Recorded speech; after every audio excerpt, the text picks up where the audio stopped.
Hello, everybody. It is Reid Mahalko from readaboutsex.com, and this is our second episode or live broadcast from my walking treadmill desk. So I don't know what we're going to call this. Maybe it's like going on a walk with Reid. Let me know that the microphone's working. So I'm still like geeking out on tech stuff. So I've got a wireless mic hooked up to from me to my phone, and it worked really well yesterday. And now I've got my phone taped to my big screen. My laptop's right over here, so I've got my big screen in my office, and I've got behind my big screen I've got a Safari window open, so that I can watch the comments as they come in, so that I don't have to keep like peering at the phone and trying to figure out what people are writing. So this is how I'm putting this all together and trying to make it work.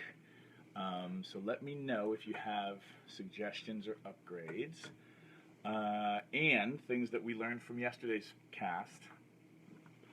Is that we can't see, I can't figure out how to get the camera to flip it. So I know that it says Sex Geek backwards. I know that's happening. And I'm still trying to figure that out. So I'm also realizing, I should ask you all if you have any solutions to this. I'm using an iPhone, so I'm not on an Android. I found out that there's some apps you can use to flip the selfie camera on an Android, but I'm on an iPhone, and I want to use the selfie camera, the reverse camera here, not the front camera, so that I can see and make sure that the live broadcast is working fine. So those are my preferences. It might be that the easy way is to just start the live broadcast and then flip the camera over and then look at the browser and make sure it's working. And I'm sure at some point we'll figure out this is the future. We'll figure this out. So leave comments for you nerds who might already have a solution or like playing detective on those things. You have my permission to I'm setting you loose. You were always loose to do what you wanted, but go fetch us answers to this, because I want to be helping. I want to be helping other sex educators and workshop facilitators. Whoever is trying to reach and get their message out there to the public. I want to figure out the technical glitches here, so that I can help role model and recommend this stuff for folks. We talked about yesterday, I had my green Sex Geek Summer Camp t-shirt on, which means I'm just giving business advice. And today, I have just a regular Sex Geek t-shirt, which means this is relationship advice and sex education advice. So if you have questions, you can leave them in the comment section. Again, you are learning this with me as I figure out a way that it's just going to be fun to talk to people. So you can hit those like buttons, you can make smiley faces come up across my screen. This is kind of fun. I'm enjoying this. And I decided to do this on my treadmill because I'm setting this up in my office, and every morning I get up and I make my coffee. It's afternoon now on West Coast time. But I make my coffee, and I was like, you know what? It would be really fun for me on the days that I can to check off a box of feeling like I gave advice and engaged with people. I've been traveling so much, it's been difficult getting my newsletters out or responding to people on posts and things like that. So rather than beat myself up, I figured I would figure out a way that would make it really fun and build the habit of creating some content and answering questions that people email me and stuff like that. So that's what we're doing today, and we're doing it on my treadmill. So thank you yesterday for everybody who had amazing comments. Thank you, Diane, for talking about the observation of me talking about, or the value of talking about sex and relationships, even when somebody's heavy breathing. As I'm walking on my treadmill, Vera's kids, Team Casey, was making fun of me for breathing heavy. One, because I was nervous. Two, because I'm now exercising. And I haven't been exercising a lot. So just trying to get more movement in my life. seems really healthy and exciting now that I'm in my late 40s. So a lot of different interesting things, but Diane had this really amazing comment about the value of being able to talk about sex and relationships and heavy breathing, and not having it have to be like arousal and excitement, not having it have to lead to sex. And just Diane Long is a geek and an expert nerd around trauma, and working around like somatic sexuality and somatic healing. And I thought that was really good. Like, it got my brain going. So if you have observations you want to share in the comments, or you want to email me privately, and Diane, I didn't ask, but I just outed you because you emailed me privately last night, so I apologize for that. I could have been better about the consent. Or I could have kept the comment anonymous. But so email me if that was a problem. But the idea of, like, brain sex, like, give me your thoughts, give me your ideas. A lot of you have amazing life experience, and you've come across books and articles and podcasts and things like that maybe I haven't come across yet. So I'm inviting you to send me the stuff that's been really important, the brain sex and knowledge that has been impactful and instrumental for you. I want to know. And I'm already realizing I'm not going to be able to, one, answer all the comments or like all the comments. I'm learning that I can't even figure out how Facebook has the comments posting. It's just weird because I'm trying to like read all the comments, and then I'm clicking it to view the comments differently, and it's showing me different comments that I didn't see.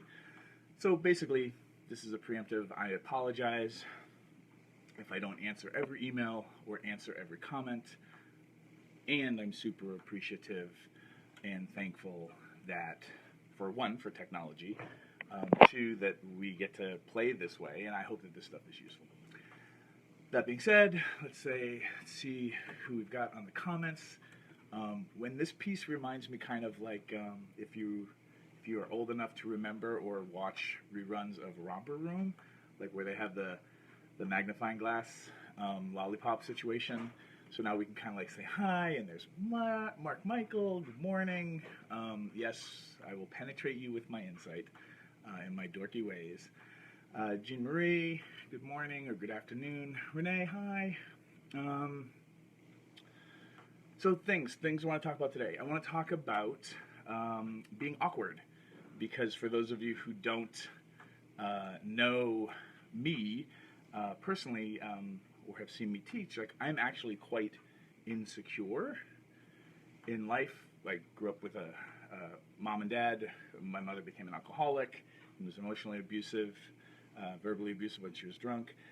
My dad was going through a whole bunch of stuff and lied a lot.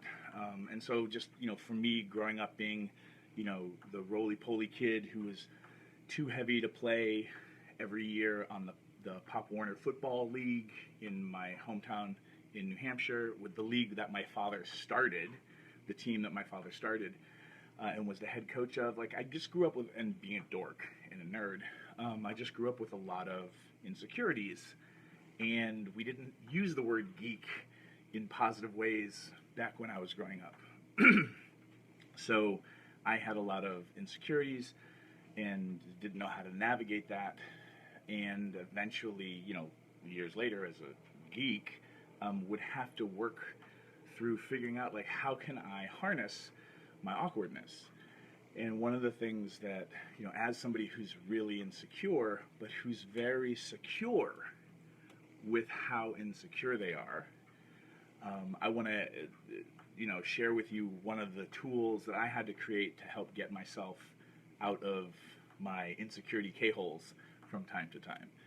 And it's what I call embracing the awkward. And it's like my little embrace the awkward formula. And when I talk about and teach at different workshops, I teach about, like, when you get comfortable with how awkward you feel, it's like you have this 7th or 8th grade superpower. Because if you think about life as being that most adults, most air quotes, don't ever really get beyond like 5th through 7th grade, emotionally speaking, and social dynamics. Most people are stuck in like the 7th grade school dance where things are just really difficult and really awkward. And I'm noticing that my video is on my Facebook browser is frozen. So let me refresh just to make sure that we didn't screw up the podcast somehow. Okay, there are comments still coming in, so that's good. All right, I think it's all working now. Peru. Burley, what are you doing in Peru, dude? Like, hi, what's up? So back to the piece here. The awkwardness, once you start to become comfortable with how awkward we can get, and you understand that most adults are still stuck in 7th grade, like it's a 7th grade school dance, but now it's like on steroids, because now it's like, it's not just that 5th grade, like, do you like me? It's like, it's adult. Do you like me? Do you want to date me? Do you want to get married, have kids, build a family, true love, soulmates, all this stuff. It gets really deep and heavy. And the other thing that I think a lot of people don't talk about or calibrate for is like, you've been alive now longer, and maybe in 5th grade or 7th grade, you hadn't had a lot of relationship, train wrecks, but now some of us have been around for a while, and we've had a lot of emotional scar tissue happen from life in general. And so now it's 7th grade school dance on steroids, and you've been beaten up by life and knocked around a little bit. And that just ups the stakes for people. So if you want to check it out, I have a whole video about embracing the awkward, but I'll teach it to you now. But just so I don't forget, you can go to readaboutsex.com/awkward, and that'll take you to a page with a little video, and you've got like 2 choices on how you want to learn more about how to apply the formula. But the Embrace the Awkward formula is basically, 1, understanding the context of, wow, most people don't handle awkward well at all. We can get kind of caught up when things start to get awkward and make it mean that things are going horribly wrong. And the context shift is you reorient it and understand that everyone's awkward, and that if you're a little bit more comfortable with being awkward, then you have the superpower and you can help other people feel less awkward. And that a lot of human beings work really well when you give them a step-by-step guide. Like, when this, do that. When you are on fire, stop, drop, and roll. And you just kind of get that ingrained. When you are awkward, if this works for you, try it on. If it doesn't work for you, you're not broken. Just go look for another tool. But when you are awkward, try the Embrace the Awkward formula, which means stepping into feeling awkward and using it as the catalyst or as the trigger for you to get through or catapult yourself over the awkward piece. So the more comfortable you become with feeling awkward, the more over time you're anchoring that it's okay to feel awkward. And if you're a nerd like me, over time what ends up happening is you start to get excited when things get awkward, because you realize that you know what to do. So you don't go into a panic situation, so to speak.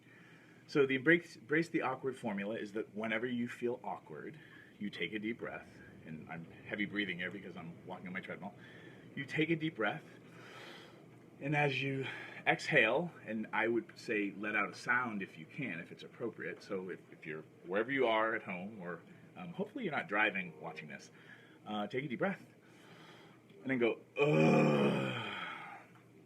When you let out that sound, for my nerds out there, my anatomy nerds, you're manually stimulating with that kind of vibration.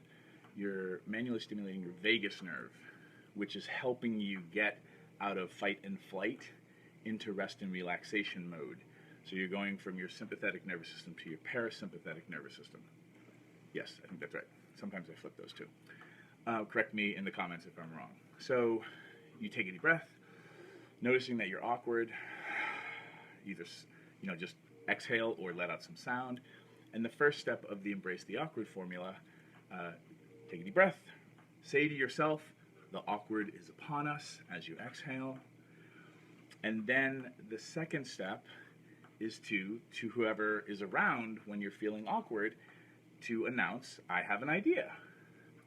Now, what's really interesting about this, and it sounds kind of kooky, is a lot of people, when they're feeling awkward, they just freeze up.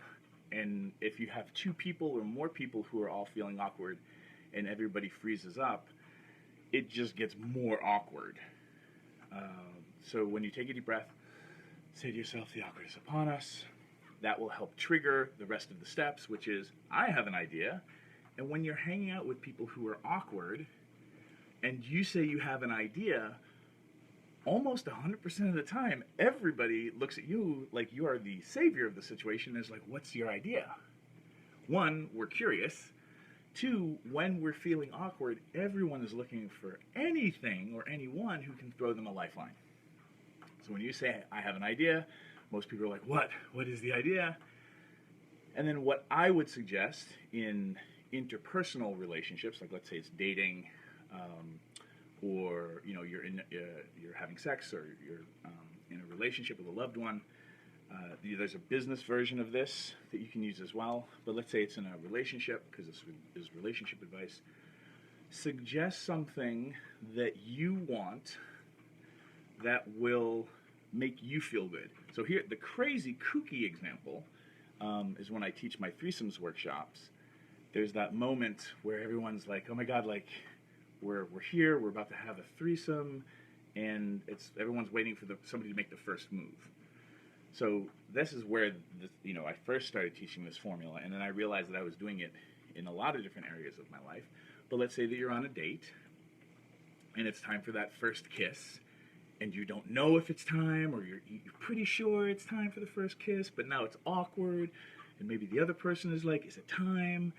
So it's getting more and more awkward, so you take a deep breath. The awkward is upon us.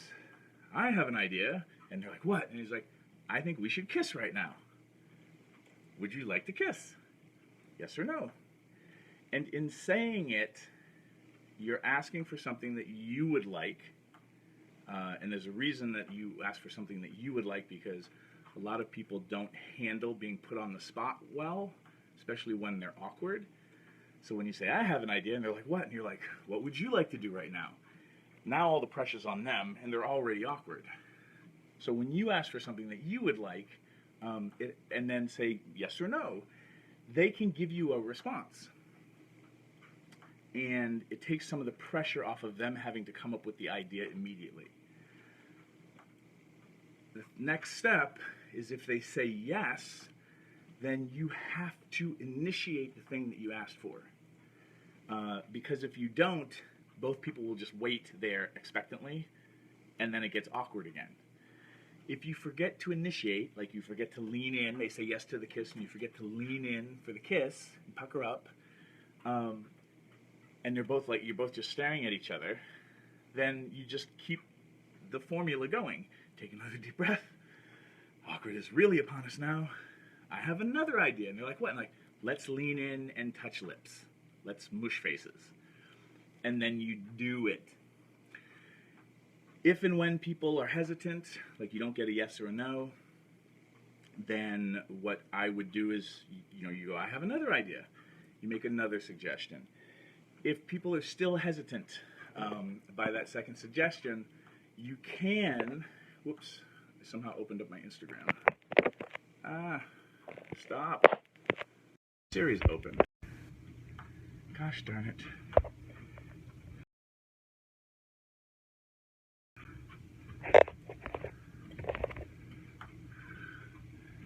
Okay, oh, I think we're back. Are we back now? All right, let me know if we're back. I think it's the same thing. I hope it's the same video, or I hope I didn't totally screw this up. So so back to where I was. Now that I'm really awkward, I have an idea. How about I just admit to everybody how awkward that was? I think I didn't ruin the broadcast. Just be careful where you touch on your screen, because you'll open up all kinds of apps. When on that second situation where if somebody hesitates and they get a no, then you say, I have one more idea. And on the third try, you say, how about you make a suggestion? And the reason, this sounds really clunky, but trust me on this. I've tested this, I've used this for years now, and I've taught it to thousands of people who've used it for years. When you keep coming up with ideas, you're just kind of you're breaking the ice. You're keeping the ice open for a possibility, for a shift in the situation.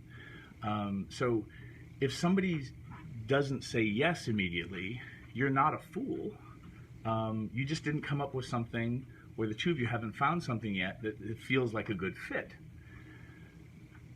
If you beat yourself up for not getting it right on the first try and just close down, then the ice just freezes back over and everything grinds to a halt.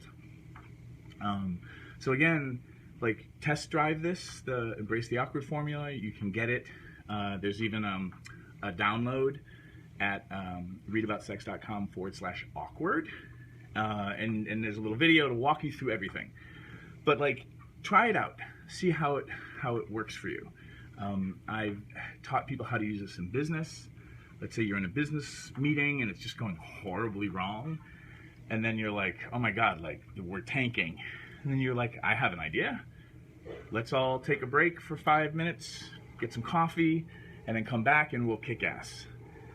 Everybody, raise your hand if you're a yes. And if everybody raises their hand, then you walk out the door to the coffee room. Like, if you just stand there waiting for everybody else to make the first move after everyone says yes, it will get awkward again. In which case, the awkward is upon us yet again. I have another idea. How about we actually get up out of our seats and walk out of the room? Ready, set, go. So again, I hope this was useful for all of you. I feel like I taught the piece I wanted to teach, and now I'm going to figure out the comments here. If any of you have figured out how the heck Facebook does comments, I would love to know, because I'm looking at my computer screen right now and all I see are 4 comments, and I know that there are more than that, and I don't know how to see them. So let's see. And hi Nancy. Thank you everybody who's liking the video and stuff like that. We've got a bunch of viewers. Let's see here. Can I see? Oh, I think I can see all the comments now. So let me just answer any questions. Mark Michael Lewis, I don't know why you're going to be hurt in advance. I have to read through all the comments now to figure this out. Hi Nancy. Hi Katrina. Jillian. Okay, everything's working good. Okay, I didn't ruin the whole broadcast. That's good to know. It's good to know that you can, if you open up on your phone another app, it'll freeze the live, it'll pause the live broadcast. So just close the app, hit Facebook again, and it should just start up again. That's good to know. We're all together on this learning curve. Jean Marie, how did I get into the sex teaching business? Okay, so quick X-Men origin story real quick. I was the rotund, roly-poly 5th grader, super awkward. My mom and dad, who loved each other very, very much, their marriage started kind of not failing, but they didn't have the communication tools to work through their wants, needs, and desires, and to kind of heal their upsets. So my mom would start self-medicating with alcohol. My dad was that generation where he thought money would make people happy, so he became a workaholic as my mom became an alcoholic. They didn't have the tools to be able to communicate through any of that. And my brothers and I had 3 other brothers, watched 2 people who really loved each other, and who used to like make out. We catch them making out in the kitchen and cuddling on the couch and stuff like that. 2 people who were really kind and amazing, and got a lot of the basic how to be a good human being programming into us when we were young, we saw two people who loved each other just start to tear themselves and each other apart. They would stay together till my mom passed away, but everything would start to crumble down around them, and they couldn't talk about it. There was a lot of anger and rage and slamming doors via Morse code was kind of how they would communicate. And what it did for me was it set me off on this trajectory of I don't want to do this. I don't want to go through this. And so what I ended up slowly starting to do is like figure out like what were they missing? What could I do that would help me not fall prey to what was happening to them? Eventually it would get so bad with my mom and dad that they would lose everything and live in their van for several years. It just got really kind of fucked up. But it was still obvious how much they loved each other. So I learned really quickly that love wasn't going to be enough. And when I went off to college, was just trying to figure out like what were the tools that my mom and dad were missing. I was also so insecure about certain things that when I became sexually active in college, I was trying to figure out that. So my nerdery, which I didn't know I was a nerd and a sex geek back then, what I started doing was just trying to learn as much as I could about relationships and then also about sex. And I had the great benefit of dating a few people early on in my first couple of relationships who were very good about asking for what they wanted, who knew their bodies, were very sex positive people. And so I just got role modeled that it was okay to ask and it was okay to show and tell. And eventually that would lead to me just becoming a geek about this, and eventually my friends encouraging me years later when I was living in Manhattan, being a Manhattan bartender and an actor, them encouraging me to go pro and charge money for my relationship advice. Because as a bartender, all I was doing every night was talking to people about sex and relationships, which was me doing field research, because I wanted to understand what was working, what wasn't working. And so eventually I would start to become more conscious about what was happening. And eventually in 2004, I created a workshop called Cuddle Party in New York City, which still exists today and is taught in several different countries around the world in different languages. So you can go to cuddleparty.com, and Marsha Buczynski and Betty Martin and Lynn Daly and a bunch of other people now run Cuddle Party. I stepped away from it because I wanted to teach more explicit sex education. I want to teach blowjob workshops and threesome workshops and how to be more romantic and all these other things. And so I stepped away from Cuddle Party so that I wouldn't tarnish Cuddle Party's non-sexual reputation and confuse people because the founder was also teaching blowjob workshops. So that was the short, well, maybe not so short, but that was the version of how I got into this. Okay, I'm going to look at here, other questions, and then we'll end today. This will be our little walk that we went on today. Good stuff. Thank you, everyone. Hi, Jillian. Hi, Lydia. Admitting you're feeling awkward to your partner can help. That's a really great thing. Thank you, Lori, for leaving that comment. Yeah, just talking about things. Saying what it is that you're not saying in relationships is the biggest bit of advice that I can give anybody. So if you're looking for that kind of information, you can go to readaboutsex.com/convo, C-O-N-V-O, and you can get my difficult conversation formula. That's helped a lot of people. You can download that. Erica, thank you so much. I'm dancing while I talk, Tara said. No, I'm dancing on my walking treadmill, because this is our morning walk together, everyone. Yeah, we'll keep, if you figure out how the comments work, anybody who has good advice for that so that I can read them while we're broadcasting and answer questions, that's great. And I'll try to leave links to posts and stuff. For those of you who'd like to tune in, if I say a link and you want to leave it in the comments, go right ahead. You can beat me to it. Another question. Please remind me again why it's not a good idea to sleep with kooky people. Asking for a friend. Maybe I'll save that for tomorrow's video. But the quick answer is date your species.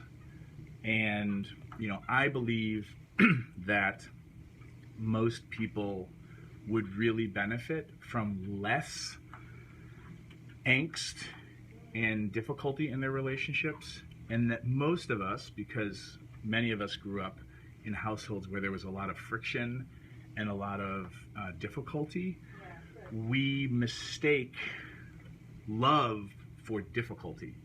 We think that we need to be exerting a lot of effort in relationships to be doing a good job. And that's really, actually I'll probably talk about this tomorrow. I think extra effort is wrong. There's times when relationships require more work, like a car driving up a hill. The engine works harder. That's normal, versus driving around town with the parking brake on. And so in Jillian's question, she wanted to know why it's not a good idea to sleep with crazy people, in those Jillian's words. And I'm just going to say, when you date people or sleep with people that aren't a good fit for you, what's happening is you're creating a lot of extra effort, and that could be catastrophic for a lot of folks. And so there's no value judgment around the word crazy here, but I'm going to say, remind us why it's not a good idea to sleep with people who aren't a good fit for us. You can have a perfectly good car, perfectly good set of tires. It's the wrong set of tires for the car. It will only end badly. You will spend so much effort trying to get the tires to fit on the car, and the car is not safe. It is not good for the car, nor for the tires, nor for the people in the car. So it's about being really mindful and intentional about who you pick and why you pick them. So if you're going to have a casual fling with somebody, they might be a great person to have a casual fling with. But if you want to go long distances, travel cross country with this person, get the tires that are the right fit for you. Just because you're attracted to them doesn't mean they're a good fit. I'll leave it at that. We'll talk more about that tomorrow. I'm going to end this up right now and say thank you so much. I'll take a look at the comments, and I'm going to try to do this every day. If I'm home, we'll walk on the treadmill. We'll go for a walk together. And when I'm on the road, I don't know what we're going to do. Maybe we'll do it in the bathtub or something like that. Who knows? We'll figure out something crazy and kooky and exciting. Again, thank you all of you for your support. Check out readaboutsex.com/awkward for the Embrace the Awkward formula. And we also talked about the difficult conversation formula. So that's readaboutsex.com/convo, CONVO. All right? Leave your comments, share the video, have fun today. And thanks for going on this walk with me. Bye. Thanks for tuning in, Sex Geek. If you would like to continue with the brain sex, do me a favor and click subscribe right here. If you'd like to watch me on social media, that's where you're going to go. Next video, maybe? And if you really would like your own Sex Geek t-shirt, please click right here, right now. Boop.